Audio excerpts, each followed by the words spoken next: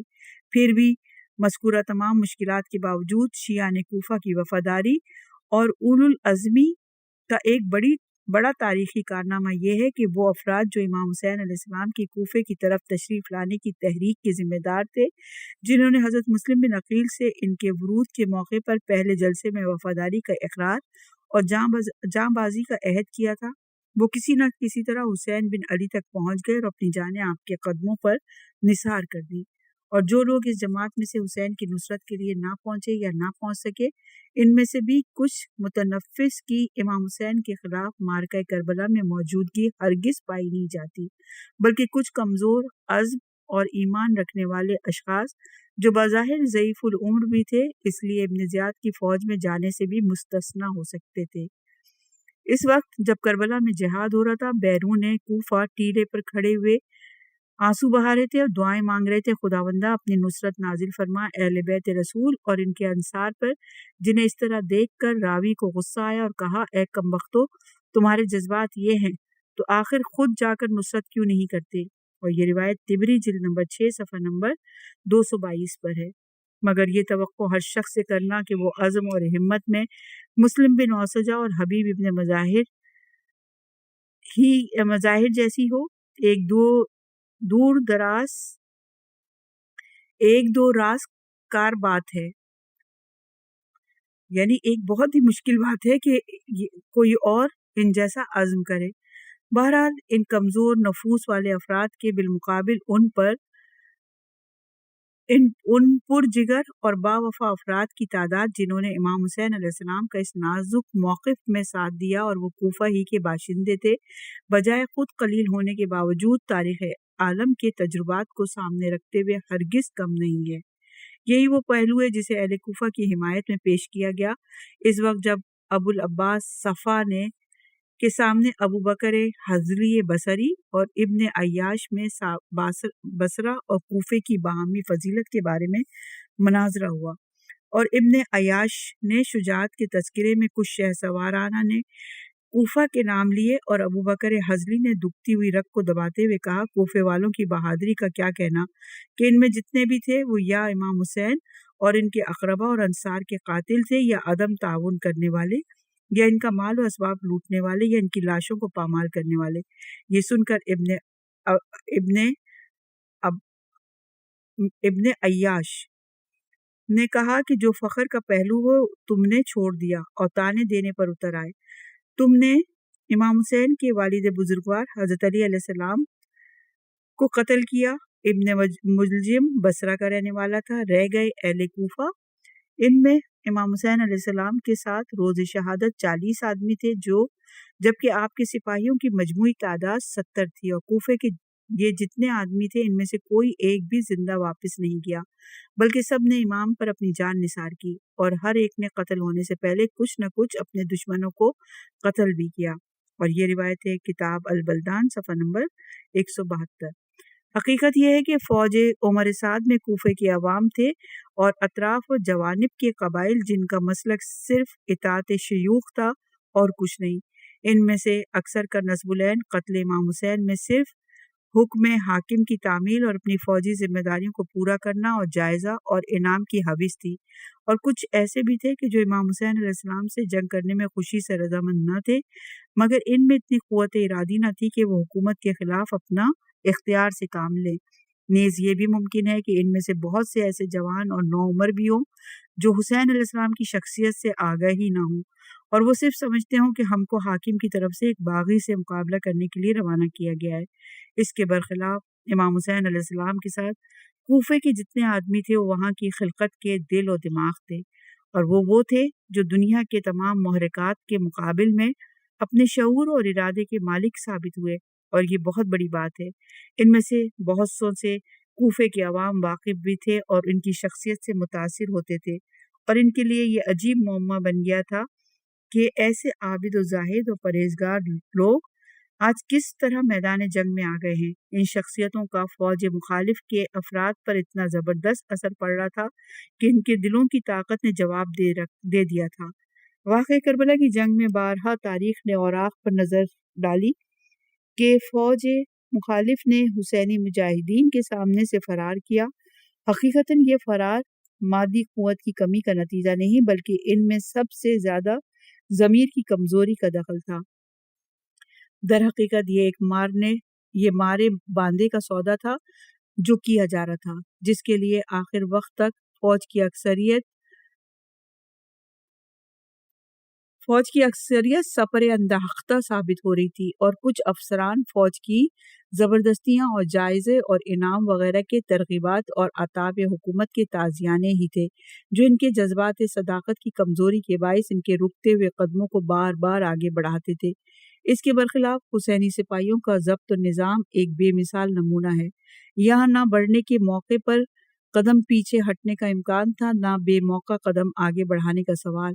ان کا کوئی اقدام جوش کے ماتحت نہیں ہوتا تھا، بلکہ وہ برابر اپنے سالار کے اشارے کے منتظر رہتے تھے، اور جس وقت تک امام اتمام حجت کی منزلوں کو ختم کر کے جنگ کے اقدام کو حق بجانب نہ سمجھ لے، اس وقت تک ایک سپاہی بھی ایسا نہ تھا جو حسینی نظام کے خلاف خود رائی یا خود سری سے کام لے۔ یہ بات صرف اس لیے تھی کہ یہ جتنے افراد تھے سب عارف حق، امام کے تربیت یافتہ اور صاحب اخلاق تھے۔ 21واں باب اپنے اختتام کو پہنچا۔ صفحہ نمبر 300 ہے، 22واں باب شروع ہو رہا ہے۔ عنوان ہے صلح کی باتیں۔ عمر سعد چاہتا تو تھا ہی کہ کسی طرح اس جرم عظیم سے، جس میں وہ حرص سے دنیا کی بدولت اپنے ہاتھوں گرفتار ہونے جا رہا ہے، چھٹکارا حاصل کرے۔ چنانچہ اس نے کربلا آ کر ایک معاملات کے سلجھانے کی کوشش کی، اس طرح کہ عزرا بن قیس حمصی کو بلا کر یہ چاہا کہ وہ امام حسین کے پاس جا کر آپ کے مقصد تشریف آوری کو معلوم کرے، مگر عزرا یہ ان 7 آدمیوں میں سے تھا جنہوں نے وقتی سیاست سے متاثر ہو کر جماعت شیعہ کے خطوط جانے کے بعد اپنی جانب سے امام حسین علیہ السلام کو ایک دعوتی خط لکھ دیا تھا، اس لیے اس کو آپ کے پاس جانے اور اس قسم کی گفتگو کرنے سے حجاب دامنگیر ہوا، اور اس نے انکار کر دیا کہ میں نہیں جاؤں گا۔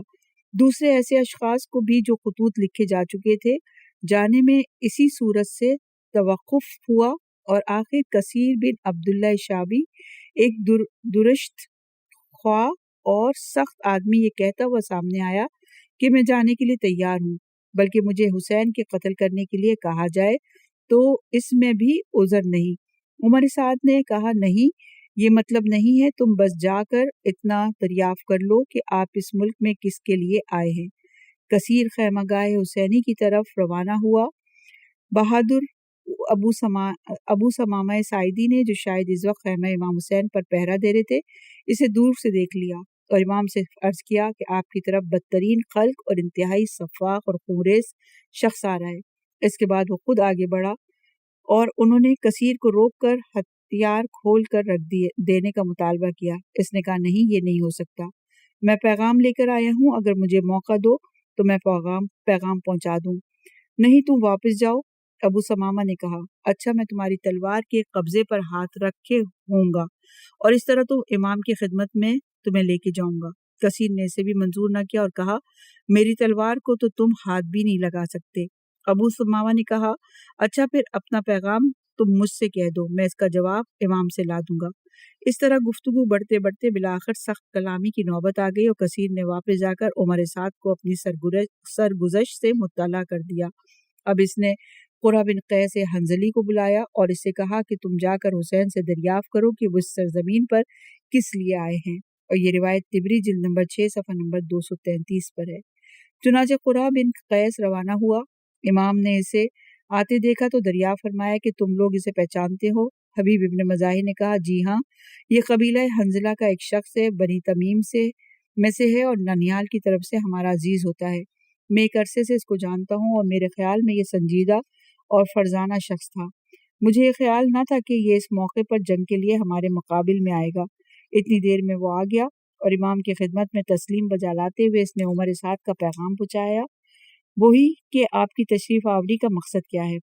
حضور نے کہا، امام عالی مقام نے کہا، مجھ کو تمہارے شہر کے لوگوں نے لکھا تھا کہ میں آؤں، لیکن اب جب کہ وہ میرا آنا ناپسند کرتے ہیں تو میں واپس چلا جاؤں گا۔ جو جواب اتمام حجت کے مقصد کا حامل اور صلح پسندی کے مطابق ہونے کے ساتھ ساتھ بالکل صاف تھا۔ قاصد واپس جانے لگا۔ حبیب ابن مظاہر کو موقع تبلیغ کا مل گیا۔ کہنے لگے، اے قرہ بن قیس، ظالم جماعت کی طرف کہاں واپس جاتے ہو؟ آؤ اور اس مظلوم کی مدد کرو جس کے بزرگوں کی بدولت تمہاری اور ہماری ہدایت ہوئی ہے۔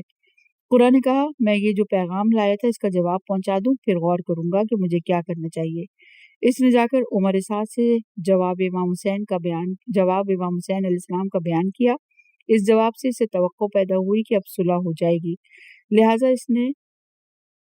اس نے عبید اللہ ابن زیاد کے نام خط لکھا کہ میں یہاں پہنچ کر حسین علیہ السلام کے پاس اپنا نمائندہ بھیجا میں نے، اور اس کے ذریعے سے دریافت کیا کہ وہ ادھر کیوں آئے ہیں، کیا چاہتے ہیں اور کیا مطالبہ رکھتے ہیں۔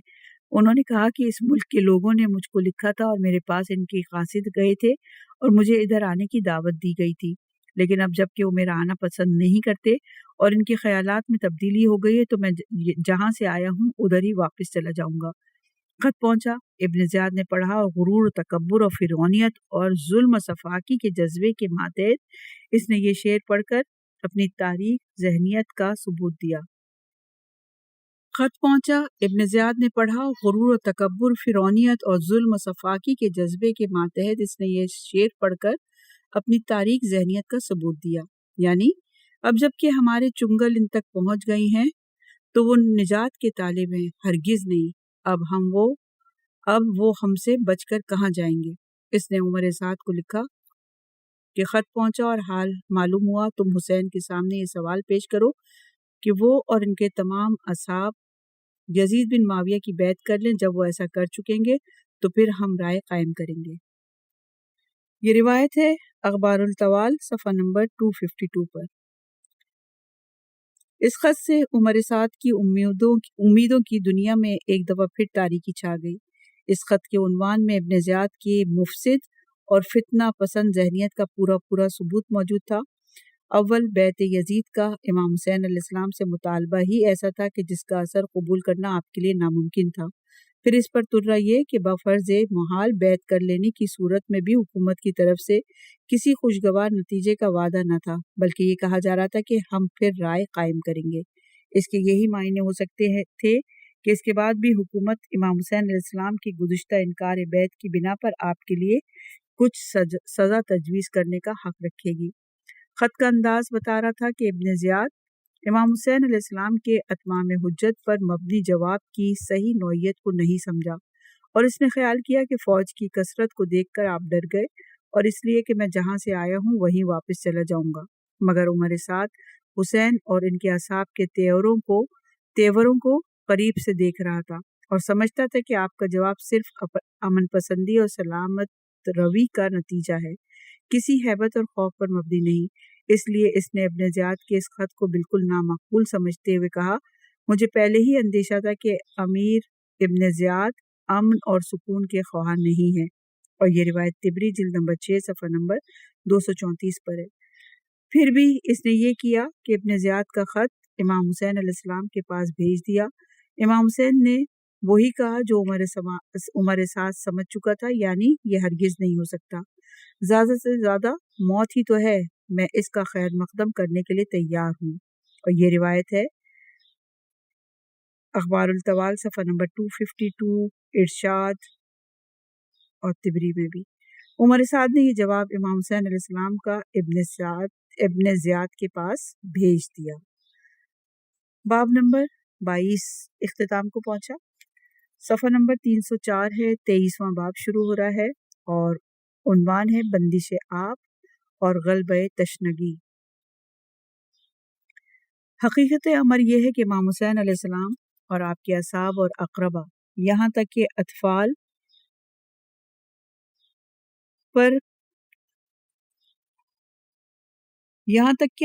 اور خرد و سال پر پانی بند کرنے کا انتظام دوسری محرم ہی کو ہو گیا تھا۔ اس خط کے ذریعے سے جو ابن زیاد نے حر بن یزید رہائی کے پاس بھیجا تھا اور جس میں صاف صاف لکھا تھا کہ حسین کے ساتھ سختی سے پیش آؤ اور انہیں ایک ایسی جگہ قیام پر مجبور کرو جہاں پانی موجود نہ ہو، اس حکم کے نفاذ میں اتنا اہتمام تھا کہ قاصد کو یہ ہدایت کر دی گئی تھی کہ وہ حر سے اس وقت تک جدا نہ ہو جب تک اس حکم کی تعمیل نہ ہو جائے۔ چنانچہ حر نے امام کے سامنے اپنی مجبوری کا اظہار کر کے حضرت کو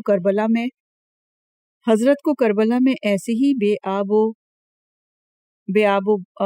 بے آب مقام پر قیام کے لیے مجبور کیا جس کا تذکرہ ہم کر چکے۔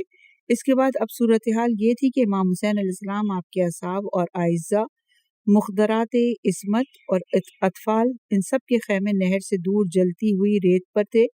صحرائے عرب کا سورج دن بھر اپنی پوری طاقت سے، پوری قوت سے ان خیام پر چمکتا تھا جس کے اندر رہنے والے یقیناً تمازت آفتاب شدت کے ساتھ محسوس کر سکتے تھے۔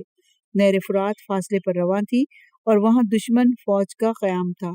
کوئی نہیں کہہ سکتا تھا کہ ابن زیاد کے خط کے جس جز پر ہر دیکھنے والے کی نظر سب سے پہلے پڑتی ہے اور جسے حر نے بھی خاص اہمیت دی، بے آب مقام، اس کے مقصد کی طرف خود ابن زیاد کی فوج کے سپاہیوں کی نظر نہ گئی ہوگی، جبکہ ہمارا مشاہدہ یہ ہے کہ حکومت کے اقتدار اعلیٰ والے افراد فریق مخالف کے ساتھ جس سخت گیری کا حکم نہیں بھی دیتے، چھوٹے درجے کے عمال اور سپاہی بر بنائے تعصب اور نیز اپنے بڑوں کو ان کے مخالف کے ساتھ سختی کر کے خوش کرنے کے لیے اس کے لیے بھی تیار ہو جاتے ہیں، چہ جائے کہ حاکم کی طرف سے شدت کے ساتھ سختی کرنے کا حکم اور پھر صاف صاف پانی سے دور رکھنے کا فرمان بھی ہو گیا ہو۔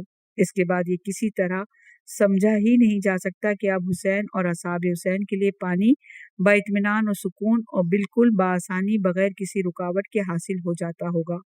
ہاں ممکن ہے حر اپنی ذات سے سختی نہ کرتا ہو، چونکہ وہ پہلے ہی امام کی حقانیت سے کچھ متاثر ضرور تھا، مگر جب ابھی وہ با زمانہ بسار پر عامل تھا اور حکومت وقت کی مخالفت پر کھل کر آمادہ نہ تھا تو دوسرے سپاہیوں کو وہ صاف صاف سختی اور درستگی سے باز بھی نہ رکھ سکتا تھا۔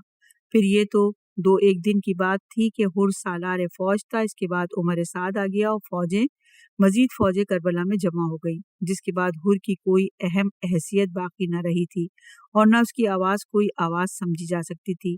اس لیے یقیناً ان دنوں میں بھی اصحاب امام کے لیے پانی تک پہنچنا اور پانی بھر کر لانا ہر مرتبہ ایک خطرے اور کشمکش کا مقابلہ کرنا تھا، جسے اسی وقت اختیار کیا جاتا ہوگا جب بچوں کی پیاس بہت بڑھ جائے یا پوری جماعت پر پیاس کا شدید غلبہ ہو۔ چنانچہ اس سلسلے میں بعض وقت جنگ بھی ہو گئی ہے اور جنگ کر کے پانی حاصل کیا گیا ہے، اور یہ روایت ہے الامامۃ والسیاسہ ابن قتیبہ صفحہ نمبر 187 پر۔ 7ویں محرم کو وہ خاص تاریخ تھی جب ابن زیاد کا دوسرا خط عمر سعد کے پاس پہنچا۔ اس کا مضمون یہ تھا: حسین اور ان کے اصحاب پر پانی بند کر دو اور اس طرح کہ انہیں ایک قطرہ بھی پانی ملنے نہ پائے، جیسا عثمان بن عفان کے ساتھ سلوک کیا گیا تھا۔ یہ روایت الاخبار الطوال صفحہ نمبر 252 پر۔ عمر سعد نے اس خط کو دیکھتے ہی عمرو بن حجاج زبیدی کو 500 سواروں کی فوج کے ساتھ گھاٹ پر مقرر کر دیا اور یہ تاکید کر دی کہ ایک قطرہ خیام حسینی کی طرف جانے نہ پائے۔ تاریخ میں تصریح ہے کہ یہ امام حسین علیہ السلام کی شہادت سے 3 روز قبل کا واقعہ ہے۔ پانی کی اس بندش کے بعد جماعت حسینی کے تمام افراد اور بالخصوص صغیر الاطفال پر پیاس کا شدید غلبہ ہو گیا۔ پھر دشمن کی یہ تنگ ظرفی تھی کہ ظلم و تشدد کے ساتھ زخم زبان بھی لگائے جا رہے تھے، جیسے یہ فقرہ کہ حسین دیکھتے ہو یہ پانی نیلا نیلا آسمانی رنگت کا کس طرح بہہ رہا ہے، مگر تم مرتے دم تک اس میں سے ایک قطرہ بھی نہ پا سکتے، اور یہ کہ اے حسین یہ پانی موجود ہے جس میں